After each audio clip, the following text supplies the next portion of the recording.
ایک بات کہوں اگر تمہیں برا نہ لگے تو، میں جانتی ہوں میری بہو نے تمہارے ساتھ اچھا نہیں کیا، لیکن اس میں اس کا کوئی قصور نہیں، یہ تو اس کے والدین کا قصور ہے جو اپنے بچوں کی ہر جائز اور ناجائز خواہش پورا کرنے کی کوشش کرتے ہیں۔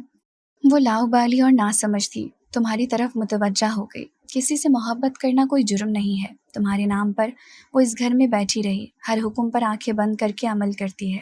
تمہارے جانے کے بعد وہ کبھی تمہارے کمرے میں نہیں گئی کیونکہ تم نے اسے منع کیا تھا، وہ دوسرے کمرے میں سوتی ہے۔ اس کی فرمانبرداری دیکھ کر میرا دل اس کی طرف متوجہ ہو گیا ہے۔ تم تو بتاتے تھے کہ وہ بہت ایڈوانس اور ماڈرن لڑکی ہے، لیکن یہ سب باتیں تو اس کے والدین کے گھر میں تھیں۔ اب تو میں نے اس سے جو کچھ کہا اس نے ویسا ہی کیا۔ مجھے اللہ تعالیٰ نے بیٹی تو نہیں دی، لیکن میرے دل میں اس کے لیے رحم ڈال دیا ہے۔ رضیہ بیگم پاشا کو سمجھا رہی تھی، لیکن پاشا نے ان کی کسی بات پر کوئی توجہ نہ دی، بلکہ ایک کان سے سن کر دوسرے کان سے نکال دی۔ اس نے کچن کی کھڑکی سے جھانک کر دیکھا تو وہ برتن دھونے کے ساتھ ساتھ کھانا بھی بنا رہی تھی۔ ملازمہ بھی کچن میں موجود تھی۔ اسے دیکھ کر تو پاشا حیران رہ گیا، کیونکہ اس کے سامنے وہ پلوشا تو نہ کھڑی تھی جس کے ساتھ اس نے شادی کی تھی، وہ تو بہت بدل چکی تھی، عام سا لباس پہنے کچن میں کام کر رہی تھی۔ معصوم چہرہ پاشا کے سامنے تھا، جسے دیکھ کر اس کے دل کی دھڑکن تیز ہونے لگی تھی۔ اس میں کوئی شک نہیں تھا کہ اس معصوم چہرے نے اس 1 مہینے میں ایک پل بھی پاشا کو سکون سے نہ رہنے دیا تھا۔ وہ خاموشی سے اپنے کمرے میں آ گیا، ہر چیز ویسے ہی رکھی تھی جیسے وہ چھوڑ کر گیا تھا۔ کچھ دیر بعد وہ باہر نکلا اور حویلی کے باغ کی طرف آ گیا اور سامنے کا منظر دیکھ کر حیرت زدہ رہ گیا۔ شام ہو چکی تھی۔ پلوشا مالی بابا کے ساتھ مل کر پودوں کو پانی لگانے کے ساتھ ساتھ باغ کی صفائی بھی کر رہی تھی۔ وہ سوچ بھی نہیں سکتا تھا کہ اس کی خاطر پلوشا خود کو اتنا بدل لے گی۔ کھانے کی میز پر پلوشا نے پاشا کو دیکھا، لیکن اس نے کوئی توجہ نہ دی۔ رات کو کچن کے کاموں سے فارغ ہو کر وہ اپنے کمرے میں چلی گئی۔ ابھی کچھ ہی دیر گزری تھی کہ کمرے کا دروازہ کھلا اور پاشا کمرے میں داخل ہوا۔ اپنے کمرے میں پاشا کو دیکھ کر وہ کچھ حیران ہوئی۔ اسے دیکھ کر نہ چاہتے ہوئے بھی اس کی آنکھوں میں آنسو آ گئے۔ اپنے آنسو کو چھپانے کے لیے اس نے سر جھکا لیا۔ اس کے آنسو پاشا سے نہ چھپے۔ مسکراتے ہوئے اس کے قریب آیا اور اس کا خوبصورت ہاتھ اپنے ہاتھوں میں پکڑ لیا۔ حیرت سے اس کی طرف دیکھنے لگی۔ مجھے اس بات کا یقین آ گیا ہے کہ تم مجھ سے بہت محبت کرتی ہو، تم میرے لیے سب کچھ کر سکتی ہو، تم نے میری خاطر خود کو بدل لیا ہے، میں تمہیں دیکھ رہا ہوں، میں نے کبھی سوچا بھی نہ تھا کہ تم میرے لیے پوری دنیا کو چھوڑ دو گی، یہاں تک کہ اپنی تعلیم بھی چھوڑ دی ہے۔ وہ حیرت سے پاشا کو دیکھ رہی تھی، اسے یقین نہیں آ رہا تھا کہ یہ وہی پاشا ہے جو اسے دھتکار کر گیا تھا۔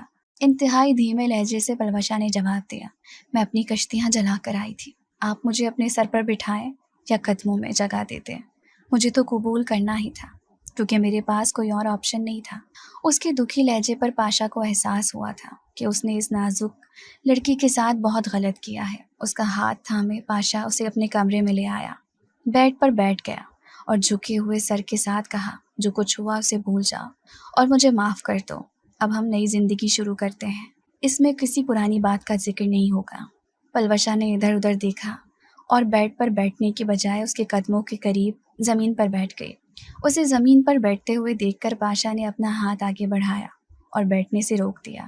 یہاں میرے پاس بیٹھو، بیڈ کی طرف اشارہ کرتے ہوئے اس نے کہا، پہلے آپ اچھی طرح سے سوچ لیں، میری جیسی بد کردار لڑکی آپ کے بستر پر بیٹھنے کے قابل ہے بھی یا نہیں۔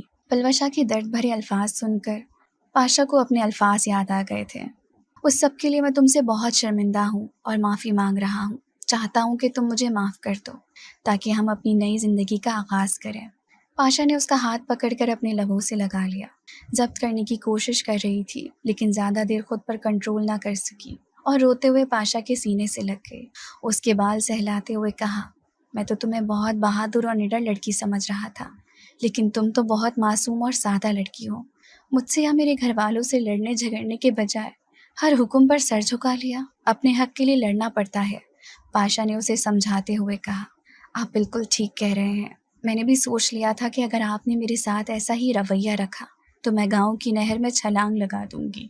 انتہائی معصومیت سے پلوشا نے کہا تو پاشا نے اپنا سر پیٹ لیا، میں نے تم سے مقابلہ کرنے کے لیے کہا ہے، خودکشی کرنے کے لیے نہیں۔ جھنجھلاتے ہوئے پاشا نے کہا، آپ کو پتہ تو ہے کہ میں بہت جلد باتیں نہیں سمجھتی، کچھ دیر تو لگتی ہے، اس لیے میں نے سوچا تھا کہ سب کچھ ساری دنیا میں چھوڑ کر چلی جاؤں گی تاکہ آپ خوش رہ سکیں۔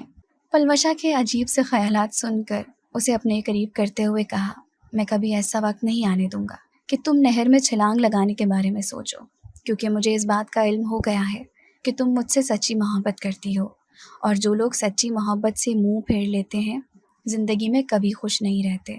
غلط فہمی کے بادل چھٹ گئے تھے، وہ دونوں اب نئی زندگی میں قدم رکھ رہے تھے جہاں پر ان کے لیے خوشیاں ہی خوشیاں